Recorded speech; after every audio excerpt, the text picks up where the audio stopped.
केवल दिल्ली की जनता ही नहीं, पूरे भारत की जनता बात कर रही है और कह रही है, उसी को आगे बढ़ाने आए हैं। आज ये कहना गलत नहीं होगा कि देश की जनता कह रही है अगर सबसे बड़ा भ्रष्टाचारी कोई है तो वो दिल्ली के मुख्यमंत्री अरविंद केजरीवाल, मनीष सिसोदिया और आम आदमी पार्टी है। ऐसा क्यों है, मैं बताता हूं। भारतीय जनता पार्टी ने दिखाया कि एक विपक्ष की भूमिका सकारात्मक रूप से जनता के सवाल कैसे मजबूती से उठाकर अपनी जिम्मेदारी का निर्वहन किया जाता। सवाल क्या पूछे? सवाल पूछे कि अगर आम आदमी पार्टी की आबकारी नीति सही थी तो वापस क्यों ली गई? जवाब आया, विदेशी समाचार न्यूयॉर्क टाइम्स पत्रिका कहती है कि आम आदमी पार्टी का शिक्षा मॉडल बड़ा अच्छा है। सवाल पूछा अरविंद केजरीवाल जी, कोविड की दूसरी लहर आई,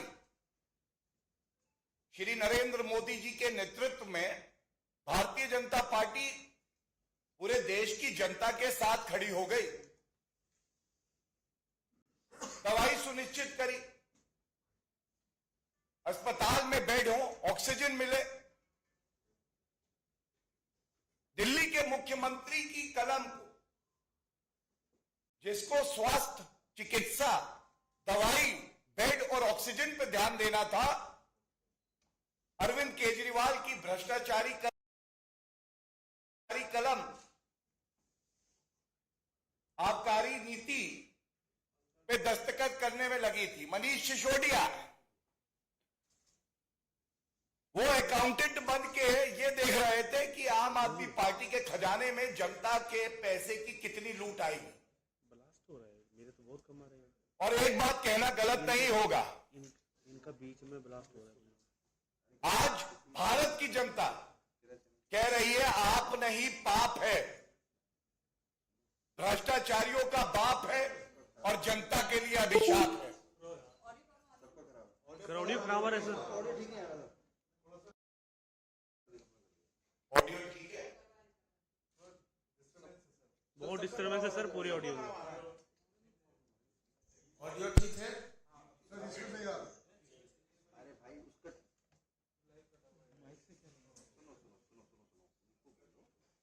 देखो रोक दे, इसलिए रोके, साउंड खराब आ रहा है। ऑडियो ठीक आ रहा है? कहां से शुरू करें? शुरू से सर। आज ये कहना गलत नहीं होगा, भारत की जनता कह रही है आप नहीं बाप है, भ्रष्टाचारियों का बाप जनता के लिए अभिशाप है। अरविंद केजरीवाल और मनीष सिसोदिया।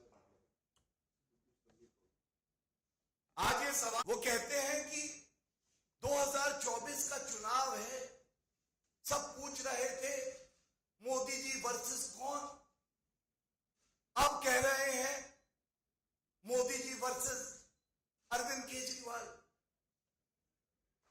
अरविंद केजरीवाल जी, आज लोग कह रहे हैं जिसने भी दिल्ली को ठगा है, जिसने भी दिल्ली को ठगा है वो अरविंद केजरीवाल का सगा है। और मत भूलिए, ऐसी बड़ी बड़ी बातें, शेख चिल्ली वाली बातें आपने पहले भी करी थी। बनारस गए थे, मुंह की खाई थी। उत्तर प्रदेश में जमानत जब्त हो जाती है आपकी। उत्तराखंड, गोवा में क्या हुआ हम सब जानते हैं। आज जो सवाल पूछे जा रहे हैं अरविंद केजरीवाल जी की नाक के नीचे भ्रष्टाचार हुआ, आपने होने कैसे दिया? जब समय था जनता के आंसू पोंछने का, तब आप घोटाला करके आबकारी नीति क्यों ला रहे थे? क्या जनता की चिंता आपको नहीं है? केवल रुपया कमाना, लूट खसोट करना, भ्रष्टाचार फैलाना आपका मकसद है, इसलिए आप राजनीति में आए थे। और इसका उत्तर ना न्यूयॉर्क टाइम्स का वो आर्टिकल हो सकता है, इसका उत्तर ना राजनीतिक द्वेष की बात करना हो सकता है, इसका उत्तर सब लोग मुझसे डरे हुए हैं। अरविंद केजरीवाल जी, आपसे कोई डरा हुआ नहीं। जैसे जैसे खुल रही है कड़ी, पास आ रही है आपके हथकड़ी। ये जो कड़ियां खुल रही हैं, सब जानते हैं कि आप कितने घबराए हुए हैं। ये वही अरविंद केजरीवाल है जो रोज सुबह शाम टैक्स पेयर के रुपए से इश्तिहार देते थे, टीवी पे बैठते थे, और आज जनता ने 3 सवाल क्या पूछ लिए? 3 सवाल, और आपकी नींव पूरी तरह से खिसक गई। आपकी स्वघोषित ईमानदारी की इमारत ढह गई। मैं पुनः एक बात कहूंगा, अरविंद केजरीवाल जी,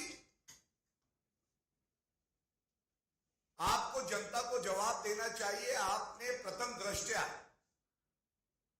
भ्रष्टाचार किया, बड़ा घोटाला किया, यह आपत्तिजनक है, चिंताजनक है। लेकिन सवाल में नैतिकता का उठा था। दिल्ली वासियों की जान इसलिए गई क्योंकि जब दिल्ली के मुख्यमंत्री को कोविड की दूसरी लहर में यह सुनिश्चित करना था कि दवाई मिले, बेड मिले, ऑक्सीजन मिले, तब आप ठेकेदारों से मिलकर यह तय कर रहे थे कि वो कितनी कमाई करेंगे और आपके पास वापस कितना है। यह राजनीतिक नैतिकता का प्रश्न है। दिल्ली में शराब कुछ दिन ना बिकती, चल जाता, लेकिन आम आदमी को उसकी सांसें मिल जाती, यह जरूरी था, यह कर्तव्य था। संविधान की शपथ इस बात की ली। इसके साथ मैं देखता हूं बार बार प्रेस कॉन्फ्रेंस हो रही है, और बहुत दुख हुआ मैंने जब मनीष सिसोदिया जी की प्रेस कॉन्फ्रेंस देखी और उन्होंने कहा, भारतीय जनता पार्टी वाले कह रहे हैं हजारों करोड़ रुपए का घोटाला हुआ है, लेकिन एफआईआर कह रही है केवल 1 करोड़ का घोटाला। आप इनकी नीयत और सोच देखिए। घोटाले का भी जस्टिफिकेशन यह है कि यह छोटा 1 करोड़ का घोटाला ही लिखा है। और मैं 2 बातें मनीष सिसोदिया जी आपको मुफ्त की सलाह दे दूंगा। पहली बात, जो एफआईआर में लिखा गया है ना, ये कोई इंसाइक्लोपीडिया नहीं होता है। ये जो पूछताछ हो रही है, जो तथ्य सामने आ रहे हैं, हर भारतीय को ये यकीन है कि जांच एजेंसी अपना काम कर रही है और सत्य बाहर आएगा। और मैंने कहा ना, जैसे जैसे जुड़ेगी कड़ी, वैसे वैसे पास आएगी हर कड़ी। और दूसरी बात, घोटाला 1 रुपए का हो या 1000 करोड़ का हो, सवाल आज आपकी ईमानदारी का है। आपने जनता के पैसे से अपनी तिजोरी क्यों भरी? जब आप ये कहते हैं कि 1 करोड़ का केवल घोटाला लिखा है सीबीआई की एफआईआर में, तो आप कहीं ना कहीं ये कह रहे हैं घोटाला तो हुआ, लेकिन उतना बड़ा नहीं हुआ जितना भारतीय जनता पार्टी कह रही है।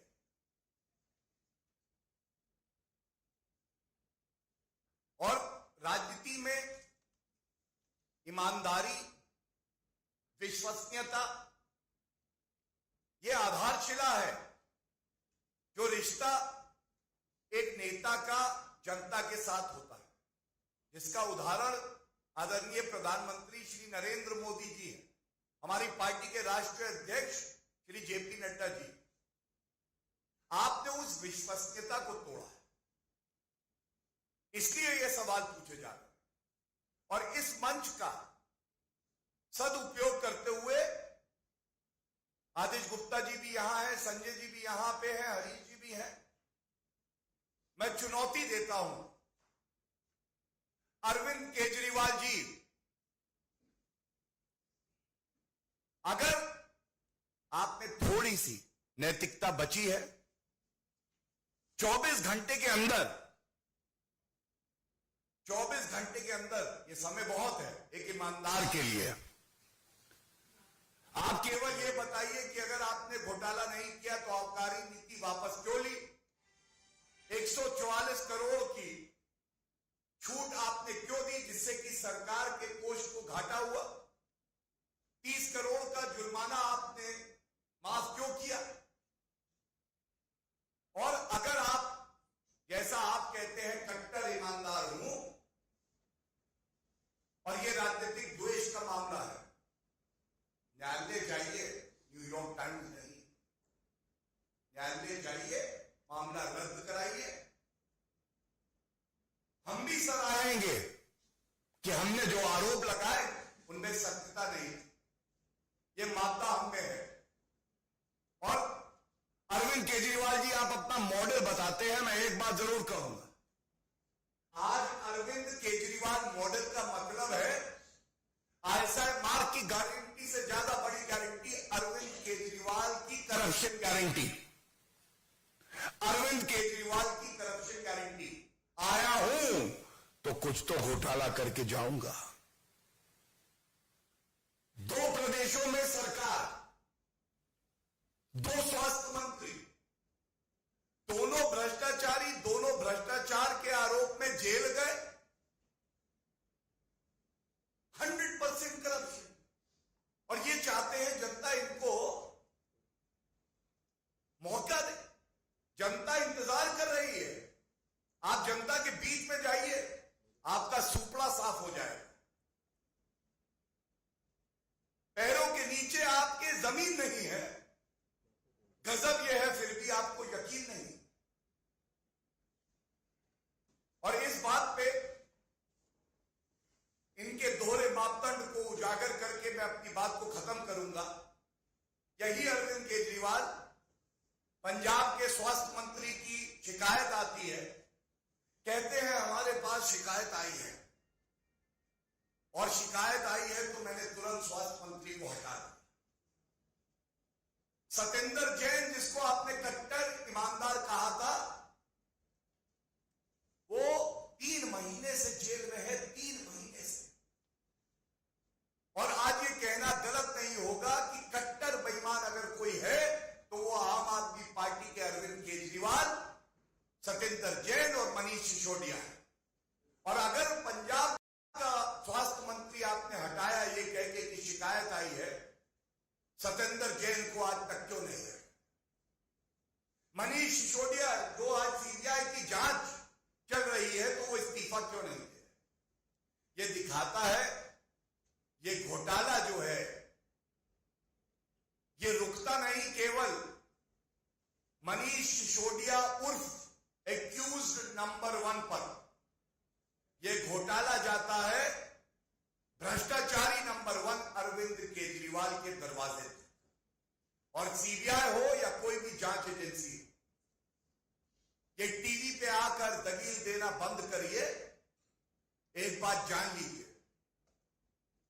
कोई भ्रष्टाचारी होगा तो बख्शा नहीं जाएगा, कानून से ऊपर कोई नहीं है। और अरविंद केजरीवाल जी, आप भी कानून से ऊपर नहीं है। गलत अगर किया है तो अब आपके दिन जो बचे हैं वो गिनती के। धन्यवाद। होगा माननीय आदेश गुप्ता जी से कि आपको संबोधित करें। धन्यवाद संजय जी। सभी पत्रकार मित्रों को मेरा नमस्कार।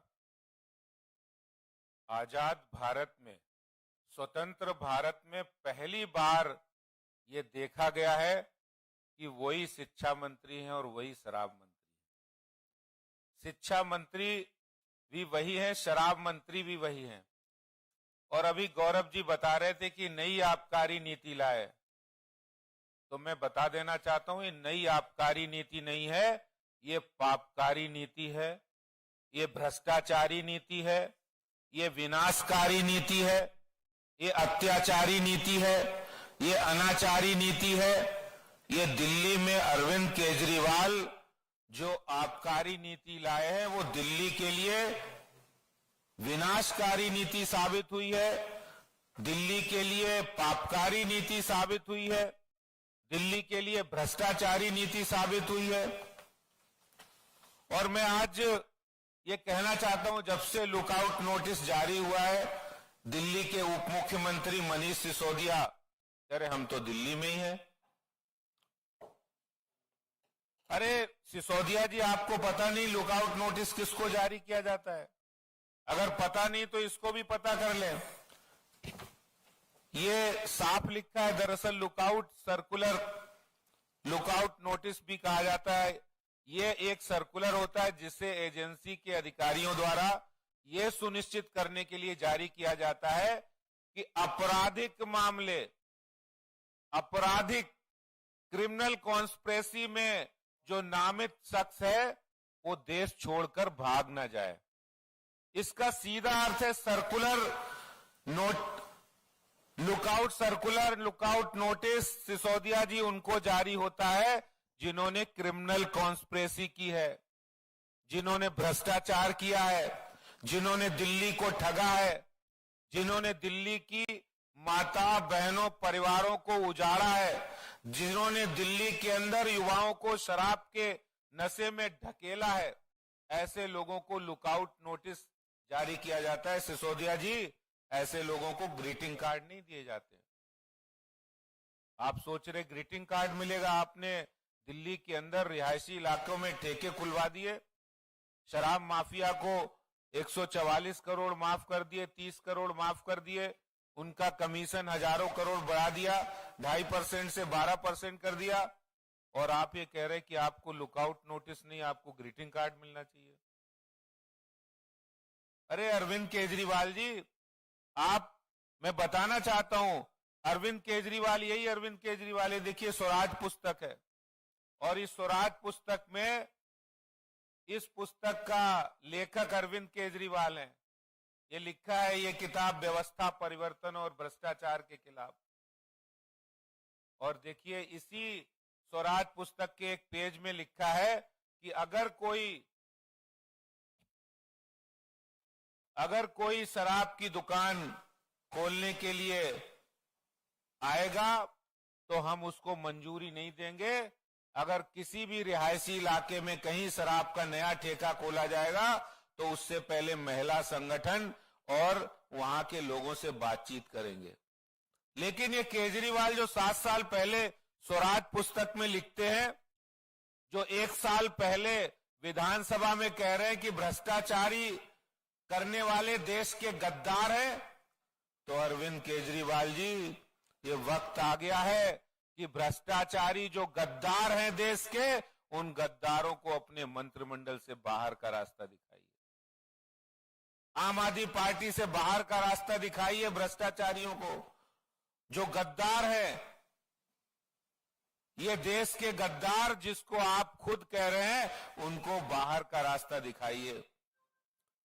पूरी उम्मीद है कि आप इस पर कोई सुनवाई नहीं करेंगे। क्यों नहीं करेंगे? क्योंकि आपके भी हाथ पूरी तरह उसमें रंगे हुए भ्रष्टाचार में, भ्रष्टाचार के में दलदल में आप भी फंसे हुए हैं। किंगपिन है आप, सरगना है अरविंद केजरीवाल इस पूरी भ्रष्टाचार, शराब के लिए जो भ्रष्टाचार किया, दिल्ली के अंदर जो शराब माफियाओं के सहयोग, उनके साथ नरम बर्ताव किया है और उनको तमाम रियायतें दी हैं। यही सिसोदिया जी कह रहे थे कि हम तो शराब की नई नीति इसलिए लाए हैं कि इससे हम शराब का इक्वल डिस्ट्रीब्यूशन करेंगे। लेकिन अफसोस के साथ कहना पड़ रहा है कि ये जो भ्रष्टाचारी लोग हैं, जब इनका पोल खुल गई है, तो अब ये दूसरी दूसरी दलीलें दे रहे, दूसरी दूसरी बातें कर रहे। अरे मैं कहना चाहता हूं तुम इधर उधर की बात मत करो, ये बताइए कि दिल्ली के राजस्व में डकैती डालने का, दिल्ली के राजस्व में चोरी करने का काम क्यों किया? ये पाप दिल्ली के लोगों की जो टैक्स की कमाई है, उस टैक्स की कमाई को शराब के माफियाओं को क्यों लुटाया गया? इसका जवाब जानना चाहती है दिल्ली की जनता, देश की जनता। इसलिए इस तरह की बातें करके गुमराह मत करो। आपकी पोल पूरी खुल चुकी है और जो भ्रष्टाचारी हैं अब उनका पोल खुल के उनकी जेल की दरवाजे तक जाने की बारी है। तो इसलिए जो जवाब आज भारतीय जनता पार्टी मांग रही है, जो जवाब दिल्ली की जनता मांग रही है, तुम इधर उधर की बातें मत करो, वो जवाब दीजिए कि आखिर शराब माफिया को आपने करोड़ों रुपए का फायदा क्यों पहुंचाया। बहुत बहुत धन्यवाद। एक एक करके हम प्रश्न लेंगे।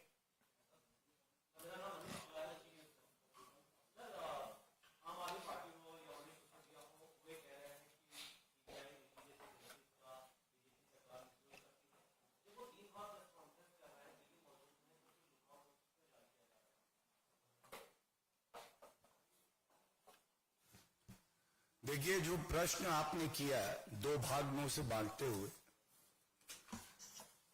ये नया फैशन है आजकल भारतीय राजनीति में, खासकर विपक्ष की पार्टियां जब देश को, प्रदेश को लूटते हैं, भ्रष्टाचार करते हैं, तो नहीं सोचते।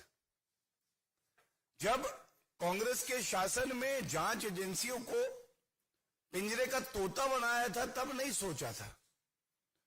आज जब जांच एजेंसियां अपना काम करती हैं, भ्रष्टाचारियों को पकड़ती हैं, जनता का रुपया जो लूटा गया है वापस लाती हैं, तो कहा जाता है ये राजनीतिक द्वेष का मामला है।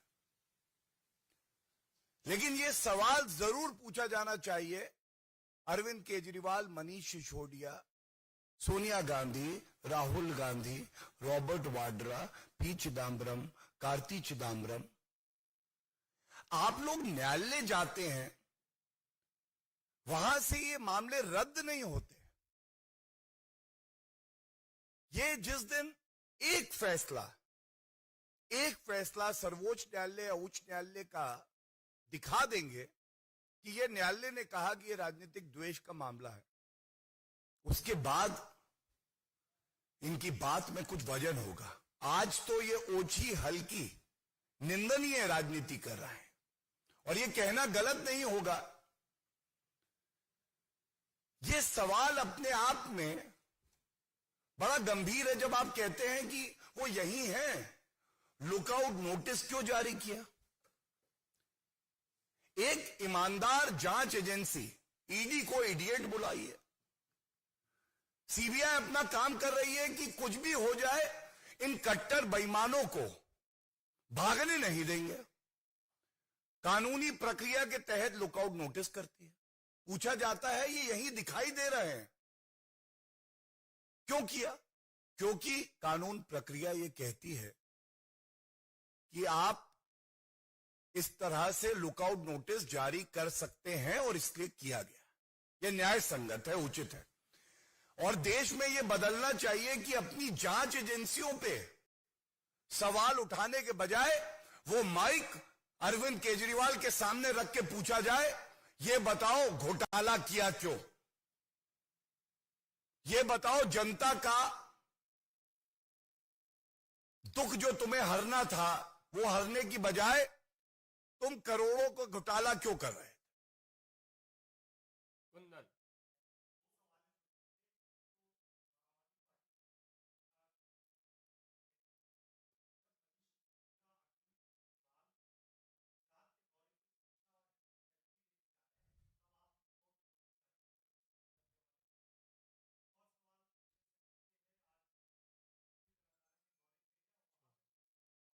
ये देखिए, पहले सवाल के उत्तर में मैं ये कहूंगा, मुझे दुख होता है कि आम आदमी पार्टी के सर्वोच्च नेता अरविंद केजरीवाल और मनीष सिसोदिया जी का विवेक देखिए, हर लिया गया। आपने घोटाला किया, भ्रष्टाचार किया, जांच एजेंसी अपना काम कर रही है। आप कह रहे हैं कि इन प्रदेशों में चुनाव आने वाले हैं। अगर कोई भ्रष्टाचार करेगा और कोई विधानसभा के चुनाव आने वाले होंगे तो जांच एजेंसी हाथ पे हाथ रख के बैठ जाए। अब चुनाव है, हम कार्रवाई नहीं करेंगे। ये कौन सा कानून है? किसी और देश के कानून से चल रहे हैं क्या अरविंद केजरीवाल? और जहां तक जनता की बात है ना, खुद को सर्टिफिकेट देना ईमानदारी का, कट्टर ईमानदार। मैं बड़ा चेहरा बन के आज भारत में एक बड़ा नेता हूं। जो शख्सियत और व्यक्तित्व बड़ा होता है, जिसको जनता का आशीर्वाद मिला होता है, वो खुद को सर्टिफिकेट नहीं दिया करता है। उसकी पहचान, उसकी ईमानदारी, उसका काम बोलता है। जनता की आंखों में अरविंद केजरीवाल है जीरो, खुद की आंखों में वो है हीरो। इसका कोई इलाज नहीं। Shailendra, DD news. और हमको लगता है अब लास्ट सवाल, क्योंकि लगातार फिर 2 बजे हम प्रदेश कार्यालय में भी बैठने वाले हैं, आपके सारे सवालों का उत्तर देंगे।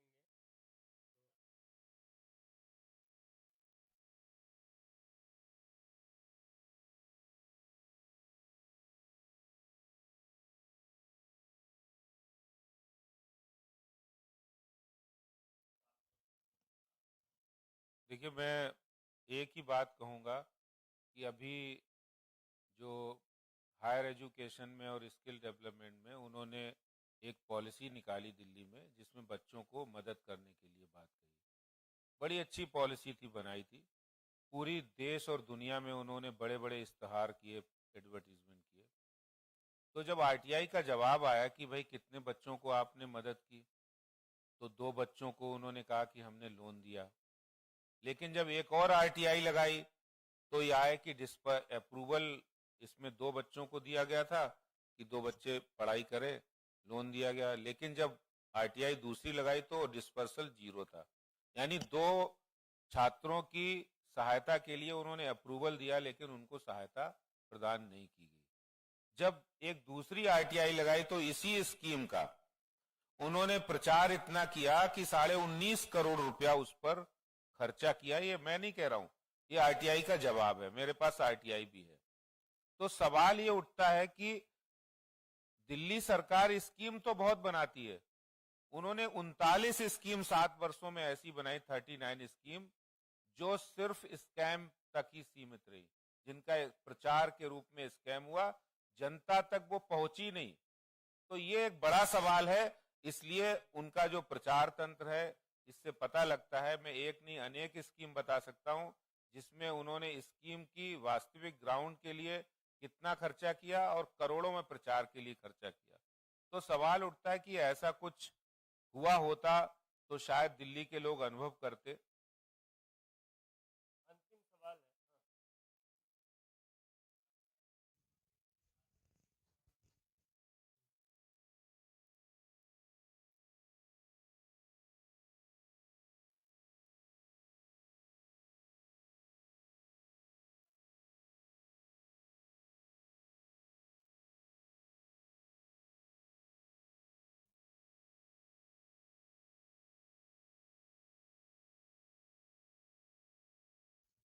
देखिए, सबसे पहले तो सिद्धांत के तौर पे मैं एक बात करूंगा। अगर अरविंद केजरीवाल जी ने भ्रष्टाचार को बढ़ावा दिया है, जो प्रथम दृष्टया प्रतीत होता है, ये जांच एजेंसियां जो है ना, ये अब पिंजरे का तोता नहीं है। ये अपना कार्य करेंगी और कानून की नजरों में अरविंद केजरीवाल जी भी एक सामान्य नागरिक है। दूसरा, जो आपने कहा, बार बार इसे चुनाव से जोड़ के ये जो वक्तव्य दे रहे हैं, जिस तरह की भ्रष्टाचारी निकम्मा मुख्यमंत्री होने की छवि अरविंद केजरीवाल जी की बन गई है, उनके लिए ये अच्छा है कि जब तक रिपोर्ट कार्ड उनका जनता दे ना दे, और जिस दिन ये रिपोर्ट कार्ड आएगा वो ये जान जाएंगे कि आजाद भारत की राजनीति में सबसे भ्रष्टाचारी नेता कोई है, जिसको सारे एफ मिले फेल, वो अरविंद केजरीवाल ही है। बहुत बहुत धन्यवाद। धन्यवाद। पुनः मिलेंगे।